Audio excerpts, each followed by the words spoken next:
World War III or the equal money system? Your choice. This is part 9.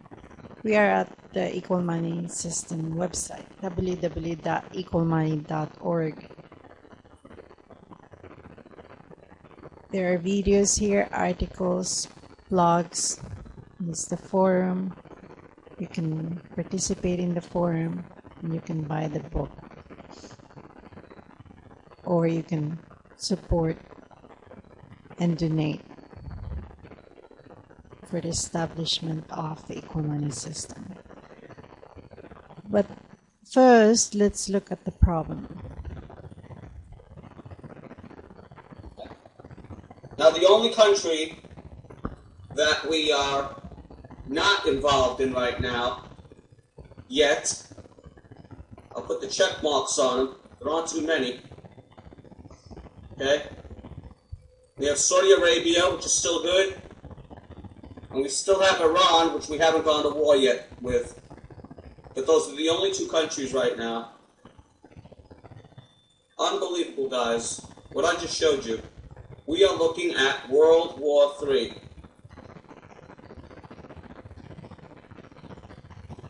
Let's look at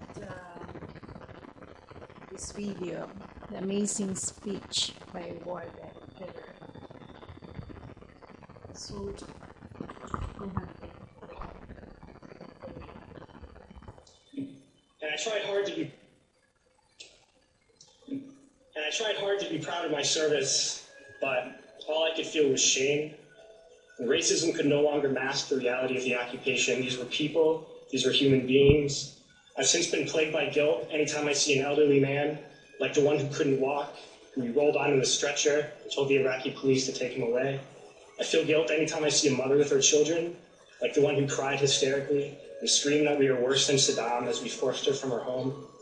I feel guilt anytime I see a young girl, like the one I grabbed by the arm and dragged into the street. We were told we were fighting terrorists. The real terrorist was me, and the real terrorism is this occupation. Racism within the military has long been an important tool to justify the destruction and occupation of another country. It has long been used to justify the killing, subjugation, and torture of another people. Racism is a vital weapon employed by this government.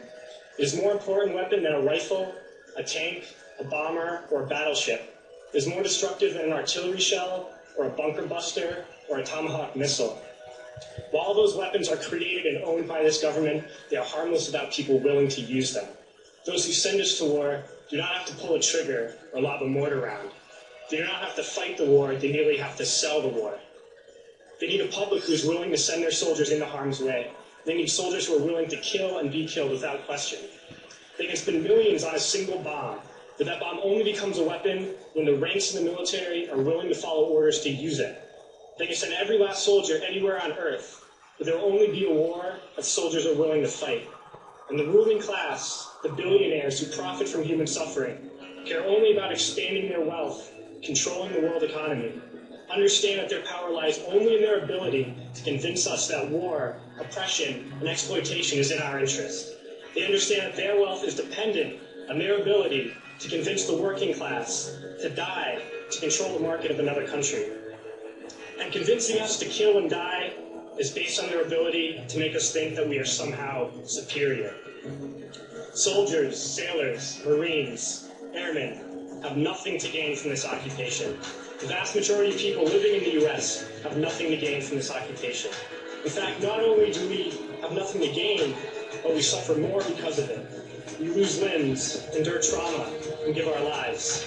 Our families have to watch flag-draped coffins lowered into the earth. Millions in this country without health care, jobs, or access to education must watch this government squander over $450 million a day on this occupation.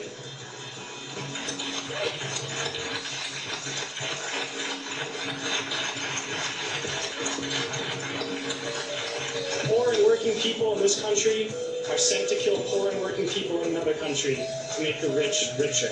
And without racism, soldiers would realize that they have more in common with the Iraqi people than they do with the billionaires who send us to war. That's the problem.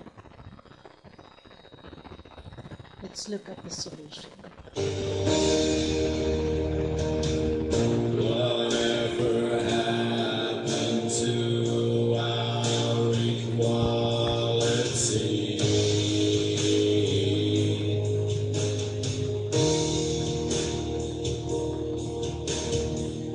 Why can't we live in this one reality? Why can't we all be free?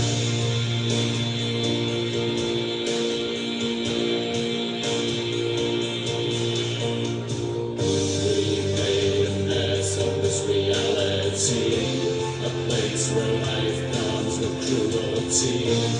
Money buys us a fantasy and lets us choose what we wanna be,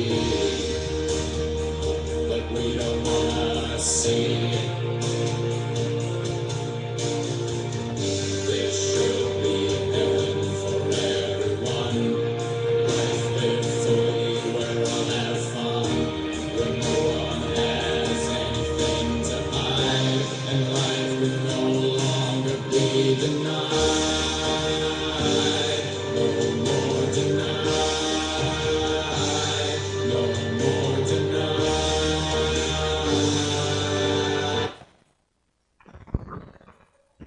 Are you one vote for world equality? That is the question. I am one vote for world equality. This is the website www.economy.org. I gave you the problems and the solution. You decide.